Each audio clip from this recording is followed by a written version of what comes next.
कि है सिया है सिया है सिया है सिया आया हाँ पावी गेला राम सनबार है सिया। भैया सुंदर लग रहा है ना? कितना पसंद है भैया? 1 किलो या फिर 2 किलो या फिर 5 किलो? कितना किलो भैया अच्छा लग रहा है बताइए? बहुत ज्यादा, बहुत ज्यादा, जिनको गिन नहीं सकते हैं। क्या अनंत आनंद जी, अनंत अच्छा लग रहा है, अनगिनती अच्छा लग रहा है इनको। ना 1 किलो ना 2 किलो ना 100 किलो। देखिए समझदार है भाभी हमारी, बहुत हमसे भी ज्यादा समझदार है।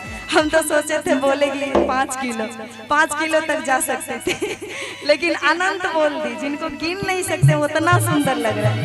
फौजी के लिए एक बार ताली हो जाए, बहुत समझदार है भाई। कि साची का है, नहीं ये नहीं, दूसरा पटरी था, क्या था?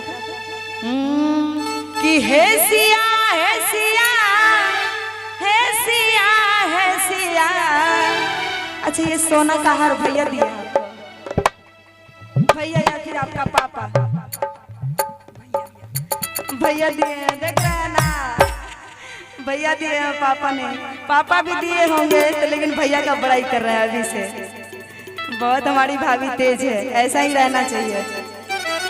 कि यहाँ पापी गेला राम सनबार है सिया, आहा पापी गेला राम सनबार है सिया।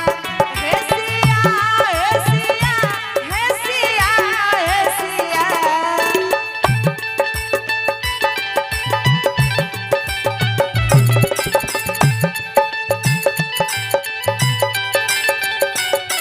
आहा पापी गेला राम सनबार है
देवेश यादव जी हैं, उनके लिए राजा दशरथ